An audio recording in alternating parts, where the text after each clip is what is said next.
maaf, orang yang wudhu itu bukan hanya bersih fisik luarnya saja. Jadi kalau orang wudhunya bersih, bukan cuma wajahnya yang bersih.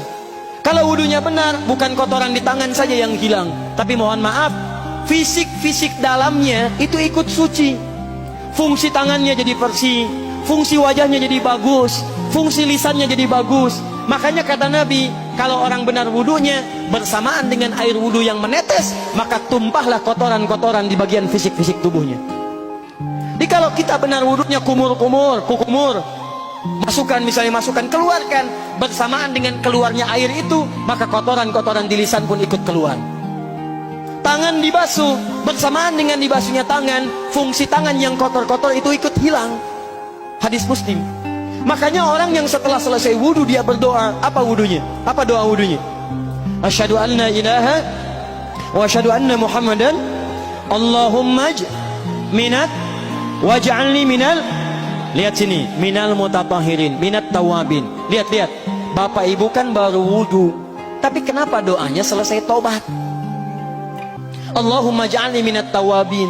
Ya Allah, jadikan saya termasuk orang tobat. Kita kan baru wudhu, kenapa doanya baru selesai tobat? Sedangkan tobat itu mengakui kesalahan, menyesali kesalahan, dan berjanji meninggalkan yang salah, mengganti dengan yang baik-baik.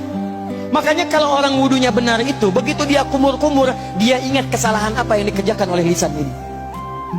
Jadi begitu kemudian ditumpahkan airnya, hilang kotorannya. Maaf, yang suka mencela wudhu, selesai wudhu tidak akan mencela lagi karena tobat dari celaan. Makanya kalau wudhu Anda benar, coba ingat-ingat, siapa korban dari lisan Anda yang tajam itu? Apakah ibu Anda yang pernah menangis karena lisan Anda? Apakah ayah Anda yang kecewa karena kalimat-kalimat Anda? Apakah tetangga Anda yang menjauhi Anda karena kata-kata kotor Anda? Kalau tiap hari Anda wudhu, tapi kemudian lisan Anda masih kotor juga, ada yang salah, Anda cuma menghabiskan air untuk menghilangkan kotoran di lisan. Itu tanda pertama. Tangan basuh. Makanya orang yang wudhunya benar, tangannya tidak akan berbuat yang kotor lagi sampai ke ujung kakinya. Karena itulah ibadah ini disebut dengan wudhu, seakar dengan kata dau. Kata para ulama, mereka sebagian mengatakan dau artinya cahaya, dau artinya sinar, dau artinya al-husnu, baik budi pekerti. Kalau orang benar wudhunya, bertambah sinar di tangannya, sinar di wajahnya, sinar di lisannya. Apa sinar itu? Di dunia sinar-sinar amaliyah kebaikan, sifat-sifat baik, di akhirat pancaran-pancaran kemuliaan. Satud'a ummati yaumal qiyamati ghurral muhajjalin, akan dipanggil umatku di hari kiamat dengan banyak cahaya melekat di tubuhnya.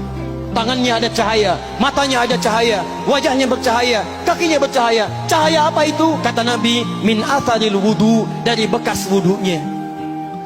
Jadi kalau kita benar wudunya, itu kita jadi orang baik. Ada cahaya kebaikan dalam diri kita. Itu yang disebut dengan tawabin. Makanya kalau Bapak Ibu tiap hari wudu, Allahumma ja'alni minat tawabin, tapi mulut tidak tobat, tangan tidak tobat, kaki tidak tobat, ada yang salah dengan wudunya. Waj'alni minal mutatahhirin, jadikan saya orang bersih dan suci. Jadi kalau selesai wudu, pakaian bersih, wajah bersih, tangan bersih. Ini pakaian bersih, pakai jas, pakai dasi, tapi tangan tidak bersih, korupsi juga, mencuri juga, menipu juga, ada yang salah dalam wudunya. Kalau kita bisa mengerjakan wudu ini dengan baik, maka naik status kita.